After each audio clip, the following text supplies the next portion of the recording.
ನಮ್ಮದೇ ದುಡ್ಡು ಇದ್ದರೂ ತೆಗೆದುಕೊಳ್ಳಕ್ಕಾಗ್ತಾ ಇಲ್ಲ.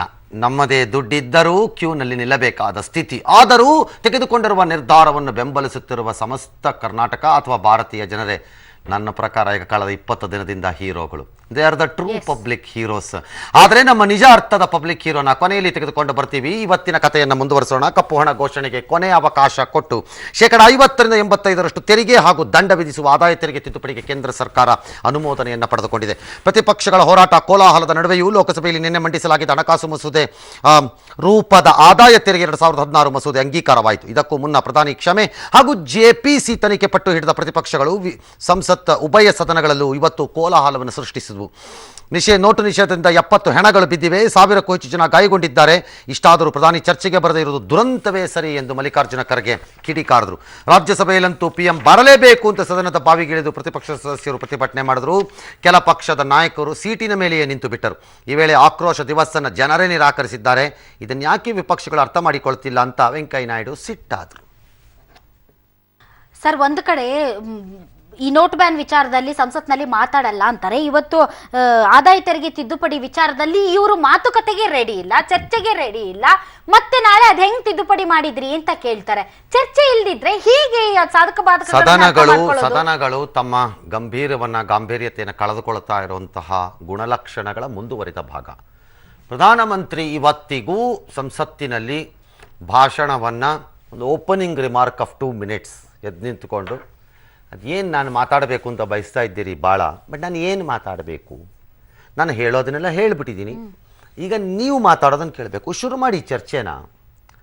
ಇಲ್ಲ ಅದು 56ರಲ್ಲೇ ಆಗ್ಬೇಕು ಅಂದರೆ 56 ಆದ್ರೇನು 79 ಆದ್ರೇನು 80 ಆದ್ರೂ ದೇಶದ ಜನಕ್ಕೆ ಚರ್ಚೆ ಇಂಪಾರ್ಟೆಂಟು. ಅದಕ್ಕೆ ಓಟ್ ಹಾಕ್ಸಿದ್ರಿಂದ ನಿಮಗೆ ಸಿಕ್ಕೋ ಲಾಭ ಏನು? ಸರ್ಕಾರ ಕೆಡಬೇಕಲ್ಲ ತಾನೇ, ಕೆಡಬೇಕ ಹೇಳಿಬಿಡಿ, ಜನ ಅದನ್ನು ಅರ್ಥ ಮಾಡ್ಕೊಳ್ಳಿ. ಬೇಕಾರೆ ಕೆಡಬೇಕಲ್ವಲ್ಲ, ಹಾಗಾದ್ರೆ ಚರ್ಚೆ ಪ್ರಾರಂಭ ಮಾಡಿ. Let me listen to it and answer this ಅಂತ. Ideally prime minister must address parliament. This is the proper situation. ಪ್ರಧಾನಮಂತ್ರಿಗಳ ತಂತ್ರಗಾರಿಕೆಯಲ್ಲೋ ಅವರಿಗೆ ಅಡ್ವೈಸರ್ಸ್ ಇರೋರು ಯಾತಕ್ಕೆ ಮಾಡ್ತಿಲ್ವೋ ಅದು ಅವ್ರಿಗೆ ಗೊತ್ತಿರ್ಬೋದೇನೋ. ಬಟ್ ದೇಶ ನಿರೀಕ್ಷೆ ಮಾಡಬೇಕಾದ್ದು ಅಲ್ಲಿಗೆ ಅಡ್ರೆಸ್ ಮಾಡಿದ್ರಿಂದ ಏನಾಗ್ಬಿಡುತ್ತೆ?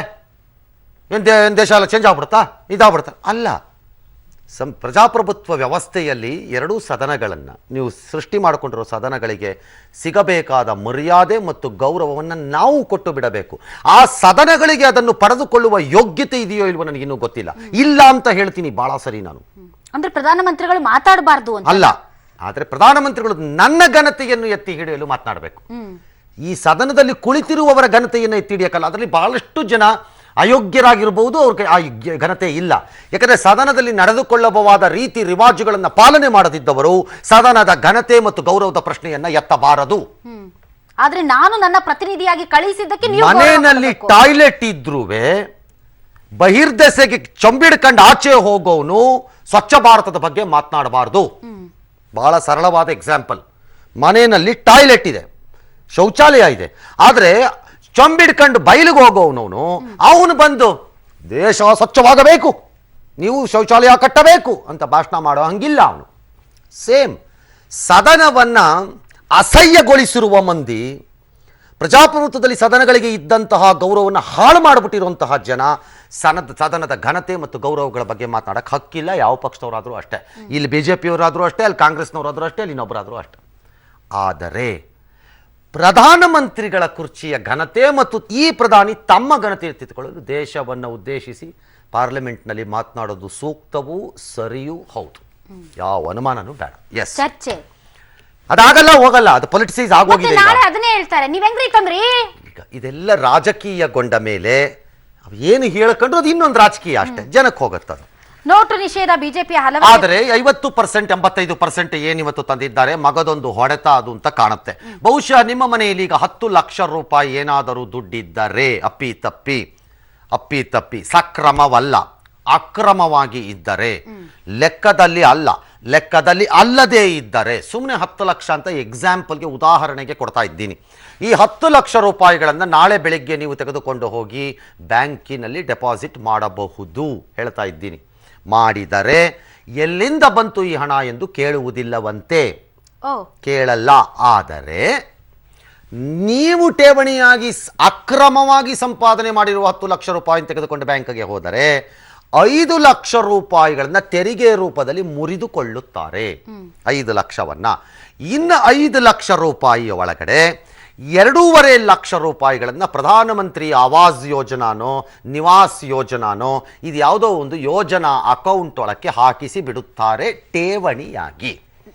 ಆ ಠೇವಣಿಯನ್ನು ನೀವು 4 ವರ್ಷಗಳ ಕಾಲ ತೆಗೆಯುವಂತಿಲ್ಲ.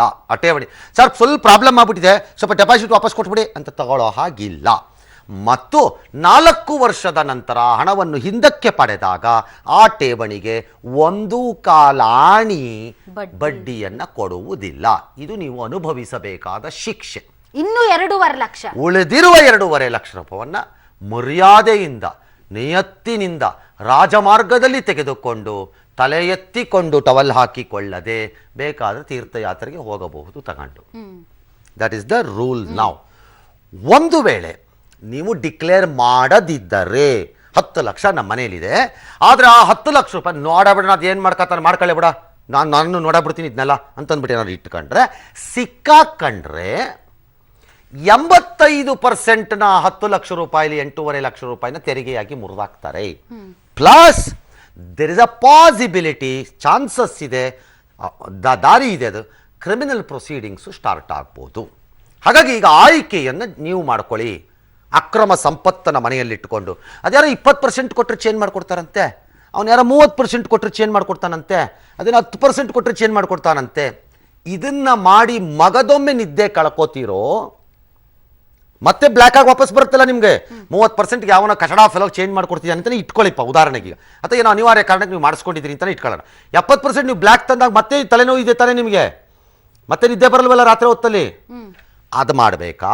ಅಥವಾ ಆ 20-30 ವ್ಯವಹಾರ ಎಲ್ಲ ಸಾಕಾಗೋಗಿದೆ ನಮಗೆ ಸವಾಸುಗಳು, ಬೇಡಪ್ಪ ಬೇಡ ಈ ಗ್ರಾಚಾರ, ಈ ಅಪ್ಪ ದಿನಕ್ಕೊಂದು ರೂಲ್ ತಂದು ಇನ್ನೇನೇನು ಮಾಡೋಣ, ಆಮೇಲೆ ನಾಳೆ ಯಾವ ಗ್ರಾಚಾರ ಹೊಡೆದಿದೆ. ಈಗ ಫಾರ್ ಎಕ್ಸಾಂಪಲ್ ರೂಮರ್ನ ಒಂದು ಭಾಗ, ರೂಮರು ಹಬ್ಸಿದಾರೋ, ಬೇಕು ಅಂತ ಹಬ್ಸಿದ್ದಾರೋ, ಭಯವನ್ನು ಹುಟ್ಟು ಹಾಕಲು ಹಬ್ಬಿಸಿದ್ದಾರೋ ಯಾಕೋ ಗೊತ್ತಿಲ್ಲ ಸಾರ್, ಫುಲ್ ಕೆಡವಿದಾರಂತೆ ಸರ್ 2,000 ರೂಪಾಯಿ ನೋಟಲ್ಲಿ.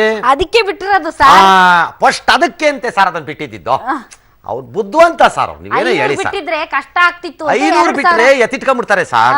2000 ಕೊಟ್ಟಿದ್ದಾರೆ ಸರ್. ಈಗ ಆಗ್ತಾ ನೋಡಿ ಸರ್ ಕೆಡ್ಡ ಒಳಕ್ಕೆ ಎಲ್ಲಾರು ಈಗ ಫಸ್ಟ್ ಫುಲ್ ಕೊಟ್ಬಿಟ್ರು ಸರ್ 2000. ಎಲ್ಲರೂ ತಮ್ಮ ಹತ್ರ ಕಪ್ಪಣ ಎಲ್ಲ ತಗೊಂಡೋಗಿ 2000ಗೆ ಕನ್ವರ್ಟ್ ಮಾಡ್ಕೊಂಡ್ಬಿಟ್ರು ಸರ್. ಕ್ಲೀನ್ ಮನೆಯಲ್ಲಿ ಅಬ್ಬಾಬಾಬಾ ಇಷ್ಟು ಜಾಗದಲ್ಲಿ ಇಡ್ತಾ ಇದ್ದಿದ್ದು ಇಷ್ಟೇ ಜಾಗದಲ್ಲಿ ಇಟ್ಕೊಂಡ್ಬಿಟ್ಟೆ ಅಂತ ಇಟ್ಕೊಂಡ್ಬಿಟ್ಟಿದ್ದಾರೆ ಸರ್. ಸಾರ್ ಒಂದಿನ ಇದ್ದಕ್ಕಿದಂತೆ ಡಮಕ್ ಅಂದ್ಬಿಟ್ಟು 2,000 ಹಾಕ್ಬಿಡ್ತಾರಂತೆ ನೋಡಿ ಸರ್. ಇದೆಲ್ಲ ಹಬ್ಬಿದೆ. ಈ ತಲೆನೋವುಗಳು ಆಗತ್ತೋ ಬಿಡುತ್ತೋ ಯಾವನು ಗೊತ್ತು ಈ ದೇಶದಲ್ಲಿ ಯಾವತ್ತು ಯಾವ ತೀರ್ಮಾನ ಬರುತ್ತೋ ಈಗ ಮೊನ್ನೆ ಆದ್ಮೇಲೆ. ಹಾಗಾಗಿ ಅದಾದಾಗ ಏನಾರು ಅಪ್ಪಿತಪ್ಪಿ ಹಂಗೆ ಆಗಬಿಟ್ರೆ ಆಗ 2,000 ಕನ್ವರ್ಟ್ ಮಾಡಕ್ಕೆ ಮತ್ತೆ 20% ಕೊಡೋದು ಸರ್ ಕನ್ವರ್ಷನ್ಗೆ ಸರ್ ಅಂತ 40 ಆಯಿತು. ಯಾಕಪ್ಪ ಬೇಕು? ಇದೊಂದು ಲಾಸ್ಟ್ ಸ್ಕೀಮ್ ಸಿಕ್ಕದಂಗಿದೆ, ಒಂದು ಚಾನ್ಸು ಬಳಸ್ಕೊಂಡ್ರೆ ಬಳಸ್ಕೋಬಹುದು. ರೈಟ್, ಮುಂದಕ್ಕೆ ಹೋಗೋಣ. ನೋಟು ನಿಷೇಧ ಬಿಜೆಪಿಯ ಹಲವರಿಗೆ ಗೊತ್ತಿತ್ತು ಅನ್ನೋ ವ್ಯಾಪಕ ಟೀಕೆ ಹಿನ್ನೆಲೆಯಲ್ಲಿ ಪಕ್ಷದವರಿಗೆ ಪ್ರಧಾನಿ ಬಿಸಿ ಮುಟ್ಟಿಸಿದ್ದಾರೆ. ನವೆಂಬರ್ 8ರಿಂದ ಡಿಸೆಂಬರ್ 31 ಅವಧಿಯಲ್ಲಿ ನಡೆಸೋ ಎಲ್ಲಾ ರೀತಿಯ ಬ್ಯಾಂಕ್ ವ್ಯವಹಾರದ ಡೀಟೇಲ್ಸ್ ಅನ್ನ ರಾಷ್ಟ್ರಾಧ್ಯಕ್ಷ ಅಮಿತ್ ಶಾಗೆ ಒಪ್ಪಿಸುವಂತೆ ಪಕ್ಷದ ಸಂಸದರು ಹಾಗೂ ಶಾಸಕರಿಗೆ ಪ್ರಧಾನಿ ಮೋದಿ ಕಟ್ಟಾಜ್ಞೆ ಹೊರಡಿಸಿದ್ದಾರೆ. ಈ ಬಗ್ಗೆ ಬೆಳಗಾವಿಯಲ್ಲಿ ಮಾತನಾಡಿದ ಬಿಜೆಪಿ ನಾಯಕರು ಖಂಡಿತ ಎಲ್ಲಾ ಮಾಹಿತಿ ಕೊಡ್ತೀವಿ ಅಂತಿದ್ದಾರೆ. ಇದೊಂದು ಕಣ್ಣೊರೆಸೋ ತಂತ್ರ ಅಂತ ಕಾಂಗ್ರೆಸ್ ಸಂಸದ ಮುನಿಯಪ್ಪ ಟೀಕಿಸಿದ್ದಾರೆ. ಈ ಮಧ್ಯೆ ಅಮೆರಿಕ ಟೈಮ್ಸ್ ಮ್ಯಾಗಜಿನ್ ನ ಆನ್ಲೈನ್ ಪೋಲ್ ಆಫ್ ರೀಡರ್ಸ್ ನಲ್ಲಿ ಪ್ರಧಾನಿ ಮೋದಿ ವರ್ಷದ ವ್ಯಕ್ತಿ ಎಂಬ ಗೌರವಕ್ಕೆ ಪಾತ್ರರಾಗಿದ್ದಾರೆ. ಟ್ರಂಪ್, ಪುಟಿನ್, ಒಬಾಮಾರನ್ನ ಮೋದಿ ಹಿಂದಿಕ್ಕಿದ್ದಾರೆ. ಡಿಸೆಂಬರ್ 4ರವರೆಗೂ ಈ ಪೋಲ್ ನಡೆಯಲಿದೆ. ನಮ್ಮೆಲ್ಲರ ಬ್ಯಾಂಕ್ ಅಕೌಂಟ್ ಅನ್ನ ವಿಶೇಷವಾಗಿ ನವೆಂಬರ್ 10ನೇ ತಾರೀಕಿಂದ ನವೆಂಬರ್ 8ನೇ ತಾರೀಕು ಅದು ಘೋಷಣೆ ಆಯಿತು. ನವೆಂಬರ್ 8ನೇ ತಾರೀಕಿಂದಾನೆ ಡಿಸೆಂಬರ್ 31ನೇ ತಾರೀಕುವರೆಗೂ ನಮ್ಮ ಬ್ಯಾಂಕ್ಗಳ ವಿವರಗಳನ್ನ, ಬ್ಯಾಂಕಿನ ಸ್ಟೇಟ್ಮೆಂಟ್ ಅನ್ನ ನಾವು ನಮ್ಮ ನಾಯಕತ್ವಕ್ಕೆ ಕೊಡೋದಕ್ಕೆ ನಾವೆಲ್ಲ ಬದ್ಧರಾಗಿದ್ದೀವಿ. ನಾವು ಈ ಆದೇಶವನ್ನ ಸ್ವಾಗತಿಸ್ತೇವೆ. ಸರ್, ಈಗ ನವೆಂಬರ್ 8ರಿಂದ ಡಿಸೆಂಬರ್ 30ರವರೆಗೆ ಎಲ್ಲ ತಮ್ಮ ನಾಯಕರಿಗೆ ಕೊಡೆ ಬದಲಿ ಪಬ್ಲಿಕ್ ಡೊಮೈನ್ಗೆ ಹಾಕ್ಬಿಟ್ರೆ ಎಲ್ಲರೂ ನೋಡ್ಕೋತಾರಲ್ಲ. ಬಹಳ ಸರಳ. ಈ ಟಿವಿಯನ್ನು ಪ್ರಾರಂಭ ಮಾಡಿದಾಗ ನಾವು ನಮ್ಮ ಅಸೆಟ್ಸ್ನೆಲ್ಲ ಯೂಟ್ಯೂಬಲ್ಲೋ, ಎಕ್ಸ್ ಟ್ಯೂಬಲ್ಲೋ, ವೈ ಟ್ಯೂಬಲ್ಲೋ, ಡಬ್ಲ್ಯೂ ಟ್ಯೂಬಲ್ಲೋ ಕೊಟ್ಟಿವಿ. ಏನಕ್ಕೆ? ಇನ್ನೊಬ್ಬನನ್ನ ಕೇಳಬೇಕು ಅಂದಾಗ ನಾನು ಸರಿ ಇರಬೇಕು ಫಸ್ಟ್. ಆಗ ನಾನು ಕೇಳಿದಾಗ ಅವನೇನಾದ್ರು ರಿವರ್ಸ್ ಹೊಡೆದ್ರೆ ಕಪಾಳಕ್ಕೆ ಹಾಕ್ಬಿಡ್ತೀನಿ ಅಂತ ಹೇಳ್ಬೋದು. ನಾನು ಹೇಳ್ತೀನಿ ಭಾಳ ಸರಿ ಅದನ್ನು. ನನ್ನನ್ನೇನಾರು ಆ ರೀತಿ ಪ್ರಶ್ನೆ ಮಾಡಕ್ಕೆ ಬಂದರೆ ಕೆನ್ನೆಗೆ ಹಾಕ್ತೀನಿ ಆಮೇಲೆ ಅಂತ ಹೇಳ್ತೀನಿ. ಹೇಳಕ್ ತಾಕತ್ತು ಬೇಕು ಅನ್ನೋದಾದ್ರೆ ನೀವು ಫಸ್ಟ್ ನಿಮ್ದನ್ನು ಸರಿ ಮಾಡ್ಕೋಬೇಕು. ಈಗ ಇವರು ಮಾಡಿರೋ ಲೆಕ್ಕಾಚಾರದಲ್ಲಿ ಈಗಾಗಲೇ ಆಸ್ತಿಗಳನ್ನ ಘೋಷಣೆ ಮಾಡುವ ಪದ್ಧತಿ ಚುನಾವಣಾ ನಿಯಮದ ವ್ಯಾಪ್ತಿಯ ಒಳಗಡೆ ಈಗಾಗಲೇ ಇದೆ. ಆಸ್ತಿಗಳನ್ನ ಘೋಷಣೆ ಮಾಡುವ ರೀತಿ ಇದು ನವೆಂಬರ್ 8ರಿಂದ ನಂತರ ನಡೆದಿರಬಹುದಾದ ವ್ಯವಹಾರಗಳನ್ನು ಪ್ರಧಾನಮಂತ್ರಿ ಕೇಳ್ತಾ ಇರೋದು. ನವೆಂಬರ್ 8ರಿಂದ ನಂತರ ಅದಾದ್ಮೇಲೆ ನಿಮ್ಮ ಅಕೌಂಟಲ್ಲಿ ಏನೇನು ಮಾಡಿದ್ರಿ, ಅಕೌಂಟ್ ಎಷ್ಟು ದುಡ್ಡು ಬಂತು, ಏನು ಬಂತು, ಹೆಂಗೆ ಡೀಲ್ ಮಾಡಿದ್ದೀರಿ, ಹೆಂಗೆ ಮಾಡಿಲ್ಲ, ಕೊಡಿ ಲೆಕ್ಕಾಚಾರ ಅಂತ. That's okay. ಅದರಿಂದ ಬಹಳ ದೊಡ್ಡದಾದಂತಹ ಒಂದು ಭೂಕಂಪ ಮಾದರಿಯಲ್ಲಿ ಏನೋ ಆಗ್ಬಿಡುತ್ತೆ ಅಂತ ನಾನೇನು ನಿರೀಕ್ಷೆ ಮಾಡ್ತಿಲ್ಲ. ಅಲ್ಲ ಸರ್, ಪ್ರತಿಪಕ್ಷಗಳ ಟೀಕೆಗೆ ಒಂದು ಬದ್ಧತೆ, ಪಾರದರ್ಶಕತೆ. 1 ಮಿನಿಟ್. ಆದರೆ ಈ ಸೆಂಡಿಂಗ್ ಎ ಸಿಗ್ನಲ್ ಇರ್ಬೋದು ಉಳಿದವ್ರಿಗೂ, ಬಟ್ ಇದರಿಂದ ಬಹಳ ದೊಡ್ಡ ಲಾಭ ಆಗತ್ತೆ ಅಂತಲ್ಲ. ಬಟ್ ಕೆಲವು ಸರಿ ಲಾಭ ಆಗದಿದ್ದರೂ ಸಂಕೇತಗಳು ಮತ್ತು ಸಂದೇಶಗಳು ಇಂಪಾರ್ಟೆಂಟ್. ಆದರೆ ಇದೆಲ್ಲ ಆಗಬೇಕಾಗಿರೋದು ಭಾರತೀಯ ಜನತಾ ಪಕ್ಷದಲ್ಲಿ ಸುರೇಶ್ ಕುಮಾರ್ ಈಸಿ ಭಾಷಣ ಹೊಡೆಯೋಕ್ಕೆ. ಇವ್ರಂತವ್ರು ಒಂದು 16-26 ಜನ 32 ಜನ ಇರಬೇಕು ಆ ಪಕ್ಷದೊಳಗಡೆನೋ ಅಥವಾ ಇನ್ನೊಂದು ಪಕ್ಷದೊಳಗಡೆನೋ ನಾಳೆ ಸುಲಭ ನಮ್ಮೆಲ್ಲರಿಗೂ ಹೇಳಿದ್ದಾರೆ. ಅದನ್ನು ನಾವು ಕಡಾಖಂಡಿತವಾಗಿ ಚಾಚೂ ತಪ್ಪದೆ ಸುರೇಶ್ ಕುಮಾರ್ಗೆ ಈಸಿ ಅಲ್ಲ, ಅವ್ರ ಪಕ್ಷದಲ್ಲೇ ಒಬ್ಬ ಈ ಸುರೇಶ್ ಕುಮಾರ್ಗೆ ಏನು ಬೇರೆ ಕೆಲಸ ಇಲ್ಲ, ಅಪ್ಪುಕಟ್ಟೆ ಹೇಳಿ ಹೋಗ್ಬಿಡ್ತಾರಪ್ಪ, ಅವ್ರಿಗೇನು ಹೋಗ್ಬೇಕು ಅಂತ ಹೇಳ್ಬೋದು. ನೋಡೋಣ, ಲೆಟಸಿ. ಆದರೆ ಈಗ ಆಗಬೇಕಾಗಿರುವ ಕೆಲಸ ಇದಕ್ಕಿಂತ ದಾಟಿತ್ತು. That is bringing the transparency into political parties, their assets declaration, ಅವರ ಹಣಕಾಸಿನ ಸಂಗ್ರಹದ ಮಾಡೆಲ್ಗಳು ಎಲ್ಲಿಂದ ಬಂತು, ಪಾರ್ಟಿ ಫಂಡ್ ಏನಾಯ್ತು ಅದನ್ನ ತನ್ನಿ, ಅದನ್ನ ಇನ್ಕಮ್ ಟ್ಯಾಕ್ಸ್ ಮತ್ತೊಂದು ವ್ಯಾಪ್ತಿ ಒಳಕೋ ಮಗದೊಂದು ವ್ಯಾಪ್ತಿ ಒಳಕೋ ತನ್ನಿ, ಅದನ್ನ RTI ನಲ್ಲಿ ಒಂದು ನಿಗದಿ ಮಾಡಿ. ಕಂಡವ್ರು ದೇಶದಲ್ಲಿರೋರೆಲ್ಲ ಲಕ್ಷಾಂತರ ಅರ್ಜಿಗಳನ್ನ ಕಳ್ಸಕ್ ಸ್ಟಾರ್ಟ್ ಮಾಡಿದ್ರೆ ಉತ್ತರ ಕೊಟ್ಕೊಂಡು ಕೂತ್ಕೊಳ್ಳಕ್ ಆಗಲ್ಲ. ನಮಗ ಸಂಕಟ ಗೊತ್ತಿದೆ, ನಮ್ಗೆ ಗೊತ್ತಿಲ್ಲ ಅಂತ ಏನಲ್ಲ. ಬಾಯಿಗೆ ಬಂದಂಗಿಲ್ಲ ಪ್ರಶ್ನೆ ಎಲ್ಲವನ್ನೂ ನೀವು ಈ ಹಣವನ್ನು ಎಲ್ಲಿಂದ ತಂದಿರಿ ಅಂತ ಕಾಯ್ದ ಕಳ್ಸಕ್ ಸ್ಟಾರ್ಟ್ ಮಾಡ್ಬಿಟ್ರೆ ಇಲ್ಲಿಗೆ ಹೋಗ. ಅದಕ್ಕೆ ಒಂದು RTI ವ್ಯಾಪ್ತಿಯಲ್ಲಿ ತನ್ನಿ, ಬಟ್ ಸೆಟ್ ಏಜೆನ್ಸೀಸ್ ಕೊಡಿ ಅದನ್ನ, ಅಥವಾ ಯಾವ್ದಾದ್ರು ಒಂದು ಸೆಟ್ ಇದಕ್ಕೆ ಕೊಡಿ ಅದನ್ನ. ಇಂಥವ್ರು ಕೇಳ್ಬೋದು RTI ನಲ್ಲಿ ಬೇಕಿದ್ರೆ ಅಂತ. ಅದನ್ನ ಏನಾದ್ರು ಮಾಡಿದ್ರೆ ಪಾರದರ್ಶಕತೆ ಕಂಪ್ಲೀಟ್ ಆಗುತ್ತೆ. ಆಲ್ ರೈಟ್, ಇದು ನಮ್ಮ ಅಭಿಪ್ರಾಯ. ಅವರವರ ಅಭಿಪ್ರಾಯಗಳು ಏನಿವೆಯೋ ನೋಡೋಣ. ಶ್ರೀ ಪ್ರಹ್ಲಾದ್ ಜೋಶಿ ಸಂಸದರು, ಭಾರತೀಯ ಜನತಾ ಪಕ್ಷದಿಂದ ಪೂರ್ವ ಅಧ್ಯಕ್ಷರು ಭಾರತೀಯ ಜನತಾ ಪಕ್ಷಕ್ಕೆ ಕರ್ನಾಟಕದಲ್ಲಿ, ಮತ್ತು ಶ್ರೀ ಮುದ್ದಹನುಮೇಗೌಡರು ಸಂಸದರು ಕಾಂಗ್ರೆಸ್ ಪಕ್ಷದಿಂದ, ಇಬ್ಬರು ನಮ್ಮ ಜೊತೆ ದೂರವಾಣಿ ಸಂಪರ್ಕದಲ್ಲಿ ಇದ್ದಾರೆ ಅನ್ಸುತ್ತೆ. ನಮಸ್ಕಾರ ಪ್ರಹ್ಲಾದ್ ಜೋಶಿ ಹಾಗೂ ಶ್ರೀ ಮುದ್ದಹನುಮೇಗೌಡರಿಗೆ. All right, let me start with Prahlad Joshi ಅವರು. ಇದರಿಂದ ನಿಮಗೆ ಏನಾದರೂ ಏರುಪೇರು ಆಗತ್ತಾ ಜೀವನ? ಯಾವುದೇ ಏರುಪೇರು ನನ್ಗೆ ವೈಯಕ್ತಿಕವಾಗಿರೋದಾದ್ರಂತೂ ನನಗೆ ಯಾವುದೇ ಏರುಪೇರು ಆಗೋ ಪ್ರಶ್ನೆನೇ ಇಲ್ಲ. ಆಕ್ಚುಲಿ ಹೇಳಲ್ಲ ನಾನು ಪ್ರಹ್ಲಾದ್ ಒಂದು ವಿಷಯನ, ನಮ್ಮವ್ರು ರಾಂಗ್ ಮಾಡಿ ಇವತ್ತು ರಾಂಗ್ ಕ್ಯಾಂಡಿಡೇಟ್ ತಂದಿದ್ದಾರೆ ಫೋನೋಗೆ. ಇಟ್ ಇಸ್ ಎ ಕಾಂಪ್ಲಿಮೆಂಟ್ ಅಂತ ಅನ್ಕೋತೇನೆ. I think you should receive it. All right, go ahead please, go ahead. ಆದ್ದರಿಂದ ಏರುಪೇರು ವೈಯಕ್ತಿಕವಾಗಿ ಆಗೋದಿಲ್ಲ. ಮತ್ತು ತಾವು ಬಹುಶಃ ಈಗ ನಾವು ಮಾತಾಡ್ತಾ ಇದ್ರಿ ಅಂತ ಕಾಸನ್ ನಾನು ಪೂರ್ತಿ ಕೇಳಲಿಲ್ಲ, ಯಾಕಂದ್ರೆ ನನಗೆ ಫೋನ್ ಕನೆಕ್ಟ್ ಲೇಟ್ ಆಯ್ತು. ಇದರಿಂದ ಏನು ಅಂತಂದ್ರೆ ಸ್ಲೋಲಿ ಒಂದು reformation started to it is the beginning ಅಂತ ನನಗೆ. Let me ask you one question Prahlad Joshi. Please ಹೇಳಿ. ಕಾಂಗ್ರೆಸ್ನವರು ಮತ್ತು ಇನ್ನಿತರರ ಆರೋಪ, ಮುದ್ದಹನುಮೇಗೌಡರೆ ನಿಮ್ಮನ್ನು ಕರ್ಕೊಂಡ್ ಬರ್ತೀನಿ, ದಯವಿಟ್ಟು ಕ್ಷಮಿಸಿ, ನನ್ನ ಜೊತೆ 1 ನಿಮಿಷ ಹಾಗೆ ತಾಳ್ಮೆ ಎಂದಿರಿ. ಕಾಂಗ್ರೆಸ್ಸಿನವರು ಇನ್ನಿತರ ರಾಜಕೀಯ ಪಕ್ಷಗಳು ಕೇಳ್ತಾ ಇರುವಂತಹ ಪ್ರಶ್ನೆ, ನವೆಂಬರ್ 8ನೇ ತಾರೀಕಿನಿಂದ ನಂತರ ನಡೆದಿರುವ ವ್ಯವಹಾರಗಳನ್ನೆಲ್ಲ, ಬಿಜೆಪಿಯವ್ರನ್ನ ನವೆಂಬರ್ 8ರಿಂದ ಹಿಂದಕ್ಕೆ ನಡೆದಿರಬಹುದಾದ ವ್ಯವಹಾರಗಳನ್ನ. Don't you think this directive should have been, ಈ ಆದೇಶ ನಿರ್ದೇಶನಗಳು 1 ತಿಂಗಳು ಹಿಂದಿರಬೇಕಾಗಿತ್ತು ಅಂತ? It would have been more transparent. ಅಲ್ಲಲ್ಲ, ಅದರಲ್ಲಿಯೂ ಈಗ ನೋಡಿ, ಯಾವುದೇ ರೀತಿಯಾದಂತ ಆ ರೀತಿ ಹಿಂದಿಂದ 1 ತಿಂಗಳು ಕೇಳ್ಬೇಕಂದ್ರು, ಹಿಂದಿಂದ 1 ವರ್ಷ ಕೇಳ್ಬೇಕಂತಂದ್ರು ಏನು ನನ್ನ ಪ್ರಕಾರವಾಗಿ ಏನು ಸಮಸ್ಯೆ ಇಲ್ಲ. ಮತ್ತು ಇನ್ನು ಕಾಂಗ್ರೆಸ್ನವರ ಆರೋಪದ ಬಗ್ಗೆ ಅಥವಾ ಕಾಂಗ್ರೆಸ್ನವರ ಬೇಡಿಕೆ ಹೇಳೋದೇನು, ಯಡಿಯೂರಪ್ಪನವ್ರಿಗೆ ಗೊತ್ತಿತ್ತು, ಅನಂತ್ ಕುಮಾರ್ ಗೊತ್ತಿತ್ತು, ಎಲ್ಲ ಹಿಂದಿಂದ ತಗೊಂಡು ಡೆಪಾಸಿಟ್ ಮಾಡ್ಕೊಂಡ್ಬಿಟ್ರು, ಜಮೀನು ಹೊಡ್ಕೊಂಡ್ಬಿಟ್ರು, ಮತ್ತೊಂದು ಮಾಡಿದ್ರು, ಸೈಟ್ ಮಾಡ್ಬಿಟ್ರು ಅಂತ ಹೇಳ್ತಾರಲ್ಲ. ಏನ್ರಪ್ಪ, ನಾನ್ ನಿಮಗೊಂದು ಪ್ರಶ್ನೆ ಕೇಳ್ತೀನಿ. ಆ ರೀತಿ ಯಾರಾದ್ರೂ ಅದ್ರಾಗೂ ಈ ನಮ್ಮ ಲೆವೆಲ್ ತನಕ ಏನಾದ್ರು ಗೊತ್ತಾದ್ರೆ, ನಾನು ಒಬ್ಬನೇ ಅಂತ ಹೇಳೋದಲ್ಲ, ನಮ್ಮಂತವ್ರು ಯಾರಾದ್ರೂ ಒಬ್ಬರಿಗೆ ಗೊತ್ತಾದ್ರೆ ಆ ಸೀಕ್ರೆಸಿ ಉಳಿತದ? This is number 1. ಎರಡನೇದ್ದು, ಕಾಂಗ್ರೆಸ್ನವರ ಆರೋಪ ಏನು? ಇವತ್ತು BSc ಯಲ್ಲಿ ನಾನಿದ್ದೆ, ಬಿಸಿನೆಸ್ ಅಡ್ವೈಸರಿ ಕಮಿಟಿಯಲ್ಲಿ.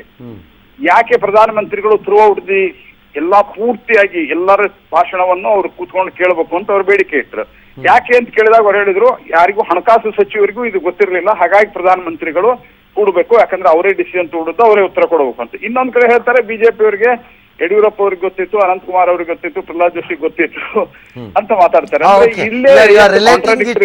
ರಿಲೇಟಿಂಗ್ ಇಟ್ ಬಹಳ ದ್ವಂದ್ವ ಇದೆ ಆರ್ಗ್ಯುಮೆಂಟ್ ಅಲ್ಲಿ ಅಂತ. ಅದೇ ನ್ಯಾಚುರಲಿ ಅವ್ರ ಫೈನಾನ್ಸ್ ಮಿನಿಸ್ಟರ್ಗೆ ಗೊತ್ತಿರಲಿಲ್ಲ ಅಂತೆ. ಆಲ್ ರೈಟ್, ಅದು ಅನಂತ್ ಕುಮಾರ್ ಗೊತ್ತಿದೆ ಅಂತಂದ್ರೆ ಇದು ಬಾಲಿಶ ಇದೆ ಅಷ್ಟೇ. Please listen to your colleague, ಅಂದ್ರೆ ಪ್ರೊಫೆಷನಲಿ ಕೊಲೀಗ್, ಪಾರ್ಟಿ ಕೊಲೀಗ್ ಅಲ್ಲ. ಶ್ರೀ ಮುದ್ದಹನುಮೇಗೌಡರು ಕಾಂಗ್ರೆಸ್ಸಿನ ಸಂಸದರು ದೂರವಾಣಿಯಲ್ಲಿದ್ದಾರೆ. ಮುದ್ದಹನುಮೇಗೌಡ್ರೆ, ಯು ಹರ್ಡ್ ಶ್ರೀ ಪ್ರಹ್ಲಾದ್ ಜೋಶಿ ಅವರು ಮಾತನಾಡ್ತಾ ಇದ್ದಿದ್ದನ್ನ. ಮುನಿಯಪ್ಪನವರು ಒಂದ್ ಕಡೆ ಹೇಳ್ತಿದ್ದಾರೆ ಇದು ಕಣ್ಣೊರೆಸುವ ತಂತ್ರ ಅಂತ. You stand by that statement? ಈಗ ಒಂದು ಬಹಳ ಪ್ರಮುಖವಾದಂತ ವಿಚಾರ ಏನಂದ್ರೆ, ಇಂಥದ್ದೆಲ್ಲ ಹೇಳಿಕೆಗಳು ಬರ್ತಾ ಇದೆ ಅಂತ ಅನ್ನೋದನ್ನ ನಾವು ಮಾಧ್ಯಮಗಳ ಮುಖಾಂತರ ಕೇಳ್ತಕ್ಕಂಥ ಪರಿಸ್ಥಿತಿ ಬಂದಿರೋದು ಅತ್ಯಂತ ಈ ದೇಶದ ದುರಂತ. ಪ್ರಜಾಪ್ರಭುತ್ವ ವ್ಯವಸ್ಥೆನಲ್ಲಿ ಇದು ಕಳೆದ ಈ ತಿಂಗಳು 16ನೇ ತಾರೀಕಿನಿಂದ ಪಾರ್ಲಿಮೆಂಟ್ ಅಧಿವೇಶನ ನಡೀತಾ ಇದೆ. ಈ ರಾಷ್ಟ್ರದ ಪ್ರಧಾನಮಂತ್ರಿಗಳು ಈ ದೇಶದ 123 ಕೋಟಿ ಜನರಿಗೂ ಕೂಡ ಸಂಬಂಧಪಟ್ಟಂತ ಒಂದು ಗಂಭೀರವಾದಂತ ವಿಚಾರ ಬಗ್ಗೆ ಒಂದು ದಿಟ್ಟ ನಿರ್ಧಾರವನ್ನೇ ತಗೊಂಡಿದ್ದಾರೆ ಅಂತಲೇ ನಾನು ಹೇಳ್ತೀನಿ. ತಗೊಂಡಿದ್ದಾರೆ. ಅದ್ರ ಆಗುವಗಳೇನು, ಅದರಿಂದ ಆಗ್ತಕ್ಕಂಥ ಪರಿಣಾಮಗಳೇನು, ಅದರಿಂದ ಜನರಿಗೆ ಏನ್ ತೊಂದರೆ ಆಗ್ತಾ ಇದೆ, ಇವೆಲ್ಲವನ್ನೂ ಕೂಡ ನಾವು ಪಾರ್ಲಿಮೆಂಟ್ ನಲ್ಲಿ ಚರ್ಚೆ ಮಾಡ್ಬೇಕಾಗಿರ್ತಕ್ಕಂಥದ್ದು ನಮ್ಮ ಮೇಲೆ ಇರ್ತಕ್ಕಂಥ ಜವಾಬ್ದಾರಿ. ಇದು ಒಂದು ವಿಚಾರ. ಎರಡನೇದು, ನೀವು ಅದನ್ನ ಮಾಡ್ಲಿಲ್ಲ, ಅವರು ಪ್ರಧಾನಮಂತ್ರಿಗಳು ಮಾಡ್ತಾ ಇಲ್ಲ. ಈಗಲೂ ಹೊರಗಡೆ ಅವ್ರು ಪಾರ್ಟಿ ಮೀಟಿಂಗ್ ನಲ್ಲಿ ಸ್ಟೇಟ್ಮೆಂಟ್ ಕೊಡ್ತಾರೆ ಅಥವಾ ಇನ್ಯಾವುದೋ ಕಾರ್ಯಕ್ರಮದ ಸ್ಟೇಟ್ಮೆಂಟ್ ಕೊಡ್ತಾರೆ. ಅದರ ಆಧಾರದ ಮೇಲೆನೆ ಕೂಡ ನಾವು ಎಲ್ಲಾ ವಿಚಾರಗಳನ್ನು ಕೂಡ ನಾವು ಗ್ರಹಿಸ್ತಾ ಇದ್ದೀವಿ. ಇದು ಬೇರೆ ವಿಚಾರ.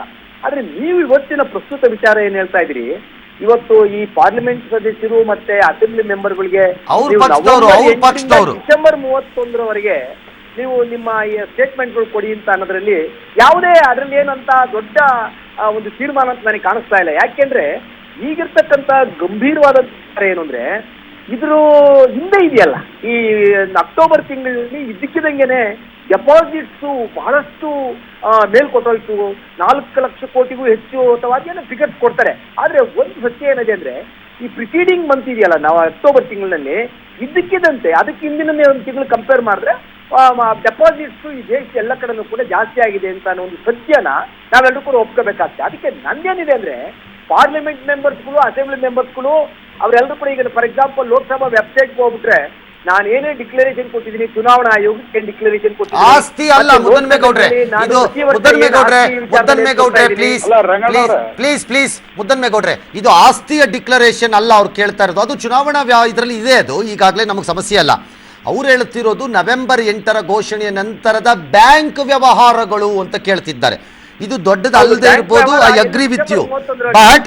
ಬಟ್ ಒಂದು ರೀತಿ ಜವಾಬ್ದಾರಿಯನ್ನು ತರಲಿಕ್ಕೆ ಸದಸ್ಯರೊಳಗಡೆ ತರ್ತಿರೋ, ಇನ್ನೊಂದು ಕ್ರಮ ಅಂತ ಯಾಕೆ ಸ್ವಾಗತಿಸಬಾರ್ದು?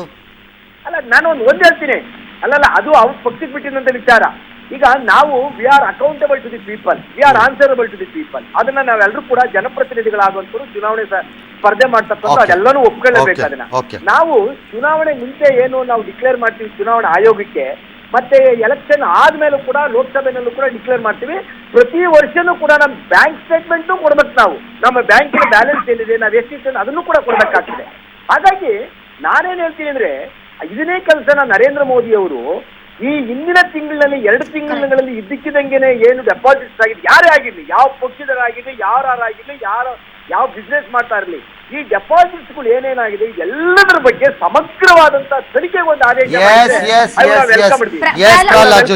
ಪ್ರಹ್ಲಾದ್ ಜೋಶಿ ಅವ್ರು ಹೇಳೋದು ನೋಟ್ ಬ್ಯಾನ್ ಮೊದಲೇ ಗೊತ್ತಿತ್ತು ಅನ್ನೋದಾದ್ರೆ, ನೋಟ್ ಬ್ಯಾನ್ ಅನೌನ್ಸ್ ಆದ ಹಿಂದಿನ ಅಕೌಂಟ್ ಲೆಕ್ಕಾಚಾರ ಬೇಕು ಅಂತ ಆದ್ಮೇಲಿಂದ ಅಲ್ಲ, ಆದ್ಮೇಲಿಂದ ಗೊತ್ತಿಲ್ಲದೆ ಇರೋರ್ಗೆ ಆಗುವಂತ ಪ್ರಾಬ್ಲಮ್. ಗೊತ್ತಿದ್ದವರು ಹಿಂದ್ಗಡೆನೆ ಮಾಡ್ಕೊಂಡ್ ಬಿಡ್ತಾರೆ. 6 ತಿಂಗಳ ಹಿಂದೆ ಅಂದ್ರೆ ನವೆಂಬರ್ 8ರಿಂದ ಹಿಂದೆ ಅಂತ ಅವ್ರು ಹೇಳ್ತಿರೋದು. ನೋಡಿ ರಾಧಾ ಇರ್ರೆ, ಈ ಹೇಳಿಕೆನೆ ನಾನು ಅತ್ಯಂತ ಅವ್ರ ಮುದ್ದಹನುಮೇಗೌಡರು, ಅವ್ರ ಬಗ್ಗೆ ನಮ್ಗೆ ಗೌರವ ಇದೆ, ಅವ್ರು ನನ್ನ ಸ್ನೇಹಿತರು, ನಮ್ಮ ಕಲೀಗ್ ಅವರು. ಆದ್ರೆ ಇದು ಕಾಂಗ್ರೆಸ್ ಪಕ್ಷದ ಅತ್ಯಂತ ಬಾಲಿಶತನವಾದಂತ ಹೇಳಿಕೆ. ನಾನು ಈಗಾಗಲೇ ಫಸ್ಟ್ ಹೇಳಿದೆ, ವಿತ್ತ ಮಂತ್ರಿ ಗೊತ್ತಿಲ್ಲ ಅಂತ ಆರೋಪ ಮಾಡ್ತಾರೆ ಅವರು. ಆ ನಂತರ ಬೇರೆದವ್ರಿಗೆ ಗೊತ್ತಿತ್ತು ಅಂತ ಹೇಳ್ತಾರೆ. This is number 1. ನಂಬರ್ 2, ಇನ್ನೊಂದೇನು ಅಂತಂದ್ರೆ, ಈಗ ಅವರು ಡಿಸ್ಕಷನ್ ಬಗ್ಗೆ ಪ್ರಶ್ನೆ ತೆಗೆದ್ರು. ನಾವೇನ್ ಹೇಳಿದ್ವಿ, ಇವತ್ತು ನಾ BSc ಯಲ್ಲಿದ್ದೆ. ಅವ್ರ ಡಿಮಾಂಡ್ ಏನು, ಥ್ರೂ ಔಟ್ ಅಂದ್ರೆ ಮೊದಲನೇ ಸ್ಪೀಕರ್ ನಿಂದ ಹಿಡ್ಕೊಂಡು ಕೊನೆ ಸ್ಪೀಕರ್ ವರೆಗೆ ಪ್ರಧಾನಮಂತ್ರಿಗಳು ಎಲ್ಲರ ಭಾಷಣವನ್ನು ಲೋಕಸಭೆಯಲ್ಲಿ ಕೂತು ಕೇಳಬೇಕು. ಆ ನಂತರ ಉತ್ತರವನ್ನ ಕೊಡಬೇಕು. ನಾವೇನ್ ಹೇಳಿದ್ವಿ, ಪ್ರಧಾನಮಂತ್ರಿಗಳು ಉತ್ತರ ಕೊಡ್ತಾರೆ, ಭಾಷಣ ಮಾಡ್ತಾರೆ ಈ ವಿಷಯದಲ್ಲಿ, ಮತ್ತು ಮಧ್ಯೆ ಬಂದು ಚರ್ಚೆಯನ್ನ ಕೇಳ್ತಾರೆ. ಆದ್ದರಿಂದ ನೀವು ಒಪ್ಪಿಕೊಡ್ರಿ, ನಾವು ತಯಾರಿದ್ದೀವಿ ಚರ್ಚೆಗೆ ಅಂತ. ಬಾರಿ ನಾವು ಹೇಳಿದ್ದೀವಿ ಚರ್ಚೆಗೆ ತಯಾರಿದ್ದೀವಿ ಅಂತ ಹೇಳಿ. ಚರ್ಚೆಯನ್ನ ಮಾಡ್ಲಿಕ್ಕೆ ತಯಾರಿಲ್ಲದಂಥವರು ವಿರೋಧ ಪಕ್ಷಗಳು. ನಾವು ಈಗ ನಾಳೆ ಬೆಳಿಗ್ಗೆ ಅವರು ಓಕೆ ಅಂದ್ರೆ ಪ್ರಶ್ನೋತ್ತರ ಅವಧಿಯನ್ನ ರದ್ದು ಮಾಡಿ ನಾವು ಚರ್ಚೆಗೆ ತಯಾರಿದ್ದೀವಿ. ಇದು ನಂಬರ್ 1. ನಂಬರ್ 2, ಅವ್ರು ಏನ್ ಹೇಳ್ತಾರೆ, ಲಕ್ಷಾಂತರ ಕೋಟಿ ಬಂತು ಅಂತ. ಅದು ಲಕ್ಷಾಂತರ ಕೋಟಿ ಅಲ್ಲ, ಕನ್ಸಿಡರಬಲಿ ಅಕ್ಟೋಬರ್ ತಿಂಗಳಲ್ಲಿ ಜಾಸ್ತಿ ಆಗಿದೆ. ಅದನ್ನ ಇವರು ಫೈನಾನ್ಸ್ ಮಿನಿಸ್ಟರ್ ಒಪ್ಕೊಂಡಿದ್ದಾರೆ. ಈಗೇನು 6th ಪೇ ಕಮಿಷನ್ ಏನು ಅರಿಯರ್ಸ್ ಇತ್ಯಾದಿ ಬಂದಿದೆ, ಅದು ಹಬ್ಬದ ದಿವಸದಲ್ಲಿ ಡಿಸ್ಪರ್ಸ್ಮೆಂಟ್ ಆಗಿದೆ. That has been deposited. One minute let me complete. ಮತ್ತು ಪ್ರಧಾನಮಂತ್ರಿಗಳು ಹೇಳಿದ್ದೇನು ಅಂತಂದ್ರೆ, ಯಾವುದು ಈ ಒಂದು ಟ್ರಾನ್ಸಾಕ್ಷನ್ ಇರ್ಬೋದು, ಇದಕ್ಕಿಂತ ಪೂರ್ವದ ಟ್ರಾನ್ಸಾಕ್ಷನ್ ಇರ್ಬೋದು, ಡೌಟ್ಫುಲ್ ಬರುವಂತಹದ್ದನ್ನ ನಾವು ಯಾರದೇ irrespective of any political affiliation or anything for that matter, ನಾನು ಅಗತ್ಯ ಕಂಡು ಬಂದ್ರೆ ಅವರ ಅಕೌಂಟ್ ಅನ್ನ 20 ವರ್ಷದವರೆಗೂ ನಾನು ಚೆಕ್ ಮಾಡಿಸ್ತೀನಿ ಅಂತ ಹೇಳಿದ್ದಾರೆ. So he is very clear. ಏನಾಗಿದೆ ಅಂತಂದ್ರೆ ಅವರ ಗ್ರಾಫ್ ಬಹಳ ಜಾಸ್ತಿ ಏರ್ತಾ ಇರೋದ್ರಿಂದ ಇವರಿಗೆ ಆತಂಕ ಆಗಿ ನೆಪವನ್ನು ತೆಗೆದು ಪಾರ್ಲಿಮೆಂಟ್ ಡಿಸ್ಕಷನ್ಗೆ ಅವಕಾಶ ಮಾಡಿಕೊಡ್ತಾರೆ. ಮುದ್ದನ್ಮೇಗೌಡ್ರೆ, ನರೇಂದ್ರ ಮೋದಿ ಗ್ರಾಫ್ ಏರ್ತಾ ಇದೆ, ನೀವು ಅದಕ್ಕೆ ಯಾವುದಕ್ಕೂ ತಯಾರಿ ಇಲ್ಲ ಅಷ್ಟೇ. ನಾನು ಒಂದ್ ಹೇಳ್ತೀನಿ ಕೇಳಿ, ಜನ ತೀರ್ಮಾನ ಮಾಡ್ತಾರೆ. ನಾವು ಯಾವ್ದು ಒಳ್ಳೆ ತೀರ್ಮಾನ ತಗೊಂಡಿದ್ದಾರೆ ಅಂತ ಅನ್ನೋದನ್ನ ನಾವು ಒಳ್ಳೆ ತೀರ್ಮಾನ ಅಂತ ನರೇಂದ್ರ ಮೋದಿ ಅವರು ಸಮರಸ ಆದ್ರೆ ಅದನ್ನ ಸ್ವಾಗತ ಮಾಡಿದ್ದೀವಿ ನಾವು. ನಮ್ದೇನು ಅಂತಂದ್ರೆ, ಈಗ ಜನರ ಸಂಕಷ್ಟ ಇವೆಲ್ಲಾನು ವಿವರಣೆ ಮಾಡ್ತಾರೆ. ಇದು ಏನಾಗಿದೆ, ಇಡೀ ಪ್ರಪಂಚ ಇವತ್ತು ಈ ವಿಚಾರವನ್ನ ಚರ್ಚೆ ಮಾಡ್ತಾ ಇದೆ. ನಮ್ಮ ದೇಶದಲ್ಲಂತೂ ಕೂಡ ಬಹುಶಃ ಇದಕ್ಕಿನ್ನ ಗಂಭೀರವಾದಂತ ಯಾವುದೇ ತೀರ್ಮಾನವನ್ನ ಕಳೆದ 2.5 ವರ್ಷಗಳಲ್ಲಿ ಈ ಸರ್ಕಾರ ತಗೊಂಡಿದೆ. ಇಂಥ ಗಂಭೀರವಾದಂತ ವಿಚಾರವನ್ನ ಇವತ್ತು ನಿಯಮ 56 ಅಡಿನಲ್ಲಿ ಚರ್ಚೆ ಮಾಡಿ ವೋಟಿಂಗ್ ಯಾಕೆ ಬೇಕಾದ್ರಲ್ಲಿ ಮತ ಹಾಕುವಂತಹ ಸ್ಥಿತಿ ಯಾಕೆ ಬೇಕಲ್ಲಿ? ಮತ ಇಲ್ಲದೆ ಚರ್ಚೆ ಮಾಡಬಹುದಲ್ಲ ಅದನ್ನ? ದೇಶದ ವಿಚಾರ ನಮ್ಗೇನಂದ್ರೆ ದಯಮಾಡಿ ಅರ್ಥ ಮಾಡ್ಕೊಳ್ಳಿ, ಇದು ವಿಚಾರದ ಈ ನಿಯಮದಲ್ಲಿ ಚರ್ಚೆ ಆದ್ರೆ ಆ ವಿಚಾರದ ಗಂಭೀರತೆ ಬರ್ತದೆ. ನಾವು ದೇಶದ ಜನ ಮುದ್ದನ್ಮೇಗೌಡರು 50 ಮಾತಾಡಿದ್ರು ಕೇಳಿಸ್ಕೊತೀವಿ, 56 ಅಲ್ಲಿ ಮಾತಾಡಿದ್ರು ಕೇಳಿಸ್ಕೊತೀವಿ. ನಾವು ಕೇಳಿಸ್ಕೊತೀವಪ್ಪ, ನಮಗೇನ್ ಸಂಬಂಧ ಇಲ್ಲ ಅದು. ದಯಮಾಡಿ ಹೇಳ್ತೀನಿ, ಒಂದು 0 ಓವರ್ನಲ್ಲಿ ಒಂದು ವಿಚಾರ ಪ್ರಸ್ತಾಪ ಮಾಡೋದಕ್ಕೂ ಕ್ವಶನ್ ಅವರ್ ನಲ್ಲಿ ಪ್ರಸ್ತಾಪ ಮಾಡೋದಕ್ಕೂ ಎಲ್ಲ ಬಹಳ ವ್ಯತ್ಯಾಸ ಇದೆ. ಉತ್ತರ ಹೇಳ್ತೀನಿ ರಂಗಣ್ಣ ಅವರ ಒಂದೇ ಒಂದು ಸೆಂಟೆನ್ಸ್ ಉತ್ತರ ಹೇಳ್ತೀನಿ. ಇವತ್ತು ಅವ್ರು ಹೇಳ್ತಾ ಇರೋದೇನೋ, ನಾವು ನರೇಂದ್ರ ಮೋದಿ ಅವರು ಕೈಗೊಂಡ ಕ್ರಮವನ್ನ ಸ್ವಾಗತಿಸ್ತೇವೆ. ಸ್ವಾಗತಿಸಿದ ನಂತರ ವೋಟಿಂಗ್ ಹಾಕ್ಬೇಕು. ವೋಟಿಂಗ್ ಹಾಕ್ಬೇಕು ಅಂದ್ರೆ ರಾಜ್ಯಸಭೆಯಲ್ಲಿ ನಮ್ಮನ್ನ ರಾಜ್ಯಸಭೆಯಲ್ಲಿ ನಮ್ಮ ಸರ್ಕಾರವನ್ನ ಅವ್ರಿಗೆ ಅವರ ಬೆಂಬಲವನ್ನ ಅವರ ಇರುವಂತ ಹೆಚ್ಚು ಅಧಿಕ ಮತವನ್ನ ಉಪಯೋಗ ಮಾಡಿಕೊಂಡು ರಾಜ್ಯಸಭೆಯಲ್ಲಿ ನಮ್ಮ ಸರ್ಕಾರಕ್ಕೆ ಎಂಬ್ರೇಸ್ ಮಾಡ್ಬೇಕು ಅನ್ನೋದು ಅಷ್ಟೇ ಉದ್ದೇಶ ಇದೆ. ಚರ್ಚೆ ಯಾವ ಇದರಲ್ಲಿ ಆದ್ರೆ ಪ್ರಧಾನಮಂತ್ರಿಗಳೇ ಉತ್ತರ ಕೊಡ್ತಾರೆ. All right. ಶ್ರೀ ಪ್ರಹ್ಲಾದ ಜೋಶಿ ಹಾಗೂ ಶ್ರೀ ಮುದ್ದನ್ಮೇಗೌಡರು, ಥ್ಯಾಂಕ್ ಯು. ನಿಮ್ಮಿಬ್ಬರಿಗೂ ಒಂದು ವಿರಾಮಕ್ಕೆ ಹೋಗಲೇಬೇಕಾದಂತಹ ಸಂದರ್ಭ. ಆದರೆ ಜನ ಕೇಳ್ತಾ ಇರೋದು, ಈ ಕಪ್ಪು ಹಣ ಎಲ್ಲ ಎಲ್ಲ ಹೋಗುತ್ತೆ, ನಮಗೆ ಬರುತ್ತಾ ವಾಪಸ್ಸು? ನಮ್ಮ ಅಕೌಂಟ್ ಒಳಗೆ ಏನಾದ್ರು ಒಂಚೂರು ರೂಪಾಯಿ ಆಗ್ತಾರ ಅಡ್ಜಸ್ಟ್ಮೆಂಟಲ್ಲಿ? ಅಥವಾ ನಮಗಾಗೋ ಲಾಭ ಏನು ಅಂದರೆ, ಒಂದು ಲಾಭವನ್ನು ಗುರುತಿಸಲಿಕ್ಕೆ ಆರ್ಥಿಕ ವಲಯ ಪ್ರಾರಂಭ ಮಾಡ್ತಾ ಇದೆ. ನೋಟು ನಿಷೇಧದ ಬಳಿಕ ನಾನು ಪದೇ ಪದೇ ಪ್ರಶ್ನೆಯನ್ನು ಕೇಳ್ತಾ ಇದ್ವಿ, ಏನು ಲಾಭ ಆಗಬಹುದೇನಾದ್ರು ಜನಕ್ಕೆ ಅಂತ. ಒಂದು ಲಾಭದ ಸುಳಿವು ಕಾಣಿಸ್ತಾ ಇದೆ. ಸ್ವಂತ ಮನೆ ಕಟ್ಟಿಕೊಳ್ಳೋ ಕನಸು ಕಾಣ್ತಿರೋರಿಗೆ ಕಡಿಮೆ ಬಡ್ಡಿ ದರದಲ್ಲಿ ಗೃಹ ಸಾಲ ಸಿಗಬಹುದು ಎಂಬ ಲೆಕ್ಕಾಚಾರ ಪ್ರಾರಂಭ ಆಗ್ತಾ ಇದೆ. ಮೂಲಗಳ ಪ್ರಕಾರ 6ರಿಂದ 7 ಅಥವಾ 7ರಿಂದ 8 ಒಳಗಡೆನೇ ಮೊದಲ ಮನೆಯನ್ನು ಕಟ್ಟುವವರಿಗೆ ಈ ಸಾಲ ಲಭ್ಯತೆ ಇರಬಹುದು ಅನ್ನೋದು ಒಂದು ಲೆಕ್ಕಾಚಾರ. ಇದಕ್ಕೆ ಕಾರಣ, ಯಾರೀಗ 50% ಬಡ್ಡಿ ಇದನ್ನು ಕೊಟ್ಟು ಕಪ್ಪು ಹಣವನ್ನು ಬೆಳೀಗೆ ತರ್ತಾ ಇದ್ದಾರೆ, ಅವರ 25% ಹಣವನ್ನು ಯಾವುದು ಠೇವಣಿ ಒಳಗೆ ಹಾಕೋತಾ ಇದ್ದಾರೆ ವಿತೌಟ್ ಇಂಟ್ರೆಸ್ಟ್. ಆ ದುಡ್ಡನ್ನು ತೆಗೆದು, ನರೇಂದ್ರ ಮೋದಿ ಒಳ್ಳೆ ವ್ಯಾಪಾರಿನೇ, ಆ ದುಡ್ಡನ್ನು ಬಡ್ಡಿ ಕೊಡಲ್ಲ 4 ವರ್ಷ, ಆದರೆ ಅದನ್ನೊಂದು 6%ಗೆ ಬಿಟ್ಟರೆ ಬೇಜಾನ್ ದುಡ್ಡು ಪುಕಟೆ ಬಂದಂಗೆ ಸರ್ಕಾರಕ್ಕೆ ದುಡ್ಡು, ಅದನ್ನು ಪುಷ್ ಮಾಡ್ತಾರೆ, ಈ ಕಡೆಗೆ ಕೊಡ್ತಾರೆ ಅನ್ನೋದು ಲೆಕ್ಕಾಚಾರ. ಈ ಮಧ್ಯೆ ಜನ್ಧನ್ ಖಾತೆ ಮೇಲೆ IT ಕಣ್ಣಿಟ್ಟಿದೆ. ಕಪ್ಪು ಹಣವನ್ನು ಕಠಿಣ 2.5 ಲಕ್ಷಕ್ಕಿಂತ ಹೆಚ್ಚಿಗೆ ತಂದಿಟ್ಟಿದ್ರೆ ಅದರ ಮೇಲೆ ಕ್ರಮ ತೆಗೆದುಕೊಳ್ಳೋದು ಗ್ಯಾರಂಟಿ ಅಂತ ಹೇಳ್ತಿದ್ದಾರೆ. ಈ ಕುರಿತು ಕ್ವಿಕ್ ಆಗಿ 2 ಪ್ರಶ್ನೆಯಲ್ಲಿ ಶ್ರೀನಿವಾಸನ್, SBI ಅಧಿಕಾರಿಯೊಬ್ಬರು ನಮ್ಮ ಜೊತೆ ದೂರವಾಣಿ ಸಂಪರ್ಕದಲ್ಲಿದ್ದಾರೆ. Let me ask him. ನಮಸ್ಕಾರ. ಬ್ಯಾಂಕ್ಗಳಿಗೆ ಠೇವಣಿ ಹಣ ಹೆಚ್ಚು ಹರಿದು ಬರ್ತಾ ಇದೆ. ಆಬ್ವಿಯಸ್ಲಿ ಹಣದ ಪ್ರಮಾಣ ಜಾಸ್ತಿ ಆಗ್ತಾ ಇದೆ, ಅದು ಹೊರಕ್ಕೆ ಹೋಗಬೇಕಾಗತ್ತೆ. ಸಹಜವಾಗಿ ಹೋಗದೇ ಇದ್ರೆ ಬ್ಯಾಂಕ್ಗಳು ಉಳ್ಕೊಳ್ಳಲ್ಲ. ಹಾಗಿರುವಂತಹ ಪರಿಸ್ಥಿತಿಯಲ್ಲಿ ಈ 6% 7% ಅಲ್ಲಿಂತ ಏನು ಜನರ ಮುಂದೆ ಒಂದು ಹೊಸ ಕನಸು ಬೀಳ್ತಾ ಇದೆ, ಅದಕ್ಕೆ ಸಾಧ್ಯತೆ ಇದೆಯಾ? ಅದು ಸಾಧ್ಯತೆ ಇದೆ, ಆದ್ರೆ ಆಕ್ಚುಲಿ ಈಗ ಅರೌಂಡ್ 9% ಇದೆ sir rate of interest housing loan ಮೇಲೆ. ಇವ್ರು 6% ಮೋಸ್ಟ್ಲಿ 99% ಅದು ಆಗಲ್ಲ. 6% ಆಗಿದ್ರೆ ವರ್ಕೌಟ್ ಆಗಲ್ಲ. ಯಾಕಂದ್ರೆ ನಮ್ದು ಫಂಡ್ಸ್ ಇನ್ಫ್ಲೋ ಅಂಡ್ ಔಟ್ಫ್ಲೋ ಮತ್ತೆ there are so many other factors, ಸಾಕಷ್ಟು ಕಾರಣಗಳಿರುತ್ತೆ. ಅದನ್ನ ALM ಅಂತೀವಿ ನಾವು, ಅಸೆಟ್ ಲಯಬಿಲಿಟಿ ಮ್ಯಾನೇಜ್ಮೆಂಟ್ ಅಂತ ಒಂದು ಕಮಿಟಿ ಇರುತ್ತೆ, ಆಲ್ಕೋ ಅಂತ. ಅದ್ರ ಮೇಲೆ ಇದನ್ನ ಮಾಡ್ತಾರೆ. ಮೋಸ್ಟ್ಲಿ ಅದು 6%, 7% ಆಗ್ಲಿಕ್ಕಿಲ್ಲ. ಸಿಂಗಾಪುರ್ನಲ್ಲೋ ಜಪಾನ್ನಲ್ಲೋ 3%ಗೋ 4%ಗೋ ಕೊಡಬೇಕಾದ್ರೆ ಅವ್ರಿಗೆ ಅಸೆಟ್ ಲಯಬಿಲಿಟಿ ಮ್ಯಾನೇಜ್ಮೆಂಟ್ ಇಲ್ವಾ? ಅದು ನಮ್ದು ಆರ್ಗನೈಸ್ಡ್ ಸೆಕ್ಟರ್ ಅಲ್ಲ ಸರ್, ಹಾಗೆ ಮಾಡಕ್ ನೀವು ಅಲ್ಲಿ ಇಬ್ರು ಅವರು ಕೊಡಬಹುದು, ನೀವು ಕೊಡಕ್ಕಾಗಲ್ಲ. ಇಲ್ಲ ಒಂದು. ಆಮೇಲೆ ನಾನು SBI ಪರವಾಗಿ ನಾನು ಮಾತಾಡ್ತಾ ಇಲ್ಲ, ನಾನು ಆಫೀಸರ್ಸ್ ಅಸೋಸಿಯೇಷನ್ ಪರವಾಗಿ. ನೀವು ಯಾರ ಪರಾನು ಮಾತಾಡಿ ಅಂತ ಕೇಳ್ತಿಲ್ಲ. ನಾನು ಕೇಳ್ತಿರೋದು ಪಕ್ಕದ ದೇಶದಲ್ಲಿ 3%ಗೋ 4%ಗೋ ಕೊಡಬೇಕಾದ್ರೆ ಅವ್ರಿಗಿಲ್ವೋ ಅಸೆಟ್ ಮ್ಯಾನೇಜ್ಮೆಂಟ್? ಇರುತ್ತೆ ಅಲ್ಲ, ಆದ್ರೆ ಅವ್ರಿಗೆ ಅಲ್ಲಿ ಅಲ್ಲ ಸರ್. ಆಮೇಲೆ ಪುಕ್ಕಟೆ 25% ದುಡ್ಡು ಕಪ್ಪಣ ಬಂದು 4 ವರ್ಷ ಇಂಟ್ರೆಸ್ಟ್ ಇಲ್ಲ ಠೇವಣಿ ಇಟ್ಕೊಂಡಿರ್ತೀರಲ್ಲ, ಅದ್ರ ಮೇಲೆ 6% ಬಂದ್ರೆ ಅದು ಫುಲ್ ಲಾಭ ಅಲ್ವೇ? ಅಲ್ಲ ಅವ್ರಿಗೆ ಆ ಕಂಟ್ರೀಸ್ ನೀವು ಯಾರು ಹೇಳ್ತಾ ಇದ್ದೀರಲ್ಲ, ನಾನು ಹೇಳ್ತಿರೋದು ನಮ್ಮ ದೇಶದಲ್ಲಿ ಈಗ 50% ಸ್ಕೀಮ್ ಏನ್ ಕೊಟ್ಟಿದ್ದಾರೆ ಈಗ ಡಿಕ್ಲರೇಷನ್ಗೆ, ಅದ್ರಲ್ಲಿ ಒಂದು 2,000 ಕೋಟಿನೋ, ಒಂದು 50,000 ಕೋಟಿನೋ, ಒಂದು 25,000 ಕೋಟಿನೋ ಬಂದರೆ ಆ ದುಡ್ಡಿಗೆ ಬಡ್ಡಿ ಇಲ್ವಲ್ಲ? ಕರೆಕ್ಟ್. ಆ ಬಡ್ಡಿ ಇಲ್ದಿರುವಾಗ ಪುಕ್ಕಟೆ ಬಡ್ಡಿ ನಿಮ್ಗೆ 6% ಸಿಕ್ಕಿದ್ರೆ ಲಾಭ ಅಲ್ವಾ? ಸಿಕ್ಕಿದಷ್ಟೇ ಸೀರುಂಡೆ ಅಲ್ವಾ? ಇಲ್ಲ, ಬಟ್ ಅದು ಹಾಗಾಗಲ್ಲ.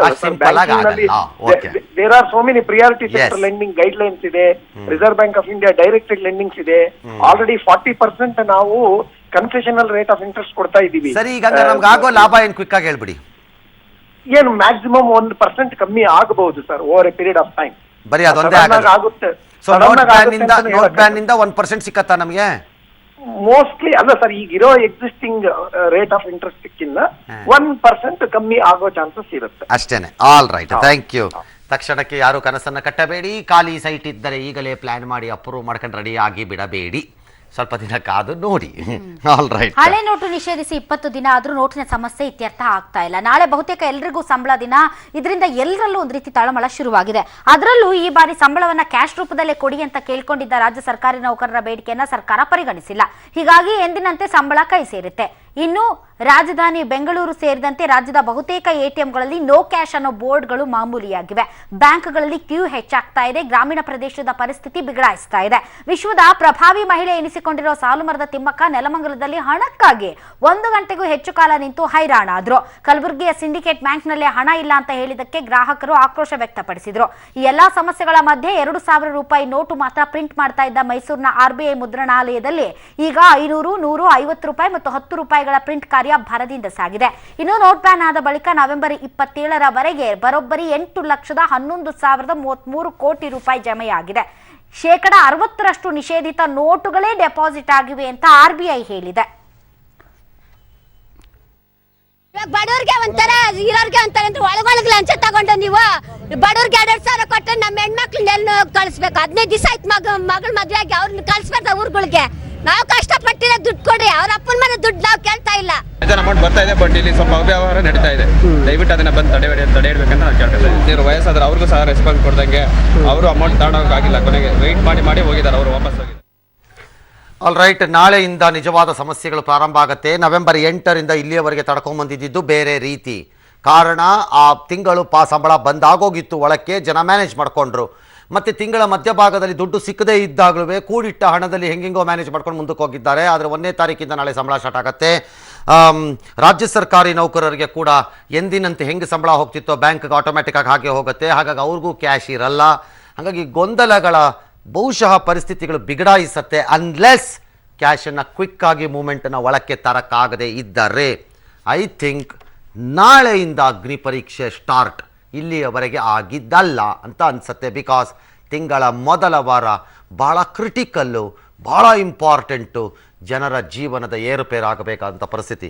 ಹಾಲ್ನವರು ಕೊಡಬೇಕು, ಪೇಪರ್ನವರು ಕೊಡಬೇಕು, ಕೇಬಲ್ಲು ಕೊಡಬೇಕು, ಸ್ಕೂಲ್ ಫೀಸ್ ಕೊಡಬೇಕು, ವ್ಯಾನ್ ಫೀಸ್ ಕೊಡಬೇಕು, ಮತ್ತೊಂದು ಕೊಡಬೇಕು, ಮಗದೊಂದು ಕೊಡಬೇಕು, ಇವೆಲ್ಲ ಪ್ರಾರಂಭ ಆಗುತ್ತೆ. That is where the trouble begins ಅಂತ ಕಾಣುತ್ತೆ. All right. ಇನ್ನು ನೋಟ್ ಬ್ಯಾನ್ ವಿಚಾರದಲ್ಲಿ ಮೋದಿ ಕ್ರಮವನ್ನು ರಮೇಶ್ ಕುಮಾರ್ ಬೆಂಬಲಿಸಿದ್ದಾರೆ. ಕೋಲಾರದಲ್ಲಿ ಮಾತನಾಡಿದವರು ನಿರ್ಧಾರ ಸರಿಯೇ ಇದೆ, ಆ ಜಾಗದಲ್ಲಿ ನಾನೇ ಇದ್ದಿದ್ರು ಹಿಂಗೆ ಮಾಡ್ತಾ ಇದ್ದೆ, ಕಪ್ಪಡದಿಂದ ಅರ್ಥವ್ಯವಸ್ಥೆ ಎಲ್ಲ ಹತೋಟಿ ತಪ್ಪೋಗಿತ್ತು, ಸರಿಯಾಗಿದೆ, ಬೇಕಾಗಿದ್ದು ಬಿಡ್ರಿ ಅಂತ ಅಂದಿದ್ದಾರೆ. ಈ ದೇಶದಲ್ಲಿ ಕಪ್ಪು ಹಣ ಜಾಸ್ತಿ ಆಗಿತ್ತು ಅಂತ ಗೊತ್ತಿದೆ, ಅರ್ಥವ್ಯವಸ್ಥೆ ಹತೋಟಿ ತಪ್ಪಿದ್ದು ಅಂತ ಗೊತ್ತಾಗಿದೆ. ಟೆರರಿಸ್ಟು ಉಳಿದವರು ಈ ಫೇಕ್ ಕರೆನ್ಸಿನ ಕೊಡ್ತಾ ಇದ್ರಂತೆ. ಯಾರು ನಾನೇ ಪ್ರೈಮ್ ಮಿನಿಸ್ಟರ್ ಇದ್ರು ಬೇರೆ ಮಾರ್ಗ ಏನಿತ್ತು? ತಯಾರಿ ಮಾಡಿಕೊಂಡಿಲ್ಲ. ಮಧ್ಯಮ ವರ್ಗದ ಜನರಿಗೆ, ಕೆಳವರ್ಗದ ಜನರಿಗೆ ತತ್ಕೂಲಕ್ಕೆ ಸ್ವಲ್ಪ ತೊಂದರೆ ಆಗಿದೆ ಅನ್ನೋದನ್ನು ನಿಜ. ರದ್ದತಿ ಏನು ಮಾಡಿದ್ದಾರೆ ಅದು ತಪ್ಪು ಅಂತ ಯಾವ ಕಾರಣಕ್ಕೂ ನಾನು ಹೇಳೋದಿಲ್ಲ. ಬಂದಿದೆ. 3 ದಿನಗಳ ಹಿಂದೆ ನಡೆದಂತಹ ಈ ಸರ್ವೆನಲ್ಲಿ ಸುಮಾರು 30 ಜಿಲ್ಲೆಗಳಲ್ಲಿ 1500 ಒಂದಂಗೆ, ಉಳಿದ ಜಿಲ್ಲೆಗಳಲ್ಲಿ 1500, 250 ಅದರಲ್ಲಿ ಇದ್ದ ಬೆಂಗಳೂರಿನಲ್ಲಿ ನಡೆದಿರುವಂತದ್ದು. ಈ 50ರಲ್ಲಿ ವರ್ಗೀಕರಣವನ್ನ ಮಾಡಲಾಗಿತ್ತು. ಶ್ರೀಸಾಮಾನ್ಯರು, ವಿದ್ಯಾರ್ಥಿ, ಯುವಜನರು, ಗೃಹಿಣಿಯರು, ಹಿರಿಯ ನಾಗರಿಕರು, ಪಿಂಚಣಿದಾರರು, ಕಾರ್ಮಿಕರು, ವ್ಯಾಪಾರಿಗಳು ಹಾಗೂ ಗ್ರಾಮಸ್ಥರೆಂದು. ಬ್ಯಾಂಕ್ ಹಣದ ವಾಹನ ನಾಪತ್ತೆ ಪ್ರಕರಣ ಸಂಬಂಧಪಟ್ಟಂತೆ ಕದ್ದ ಹಣವನ್ನ ಹಂಚಿಕೊಂಡು ಬೇರೆ ಬೇರೆ ಆಗಲು ಪ್ಲಾನ್ ಅನ್ನ ರೂಪಿಸಿಕೊಂಡಿದ್ರಂತೆ.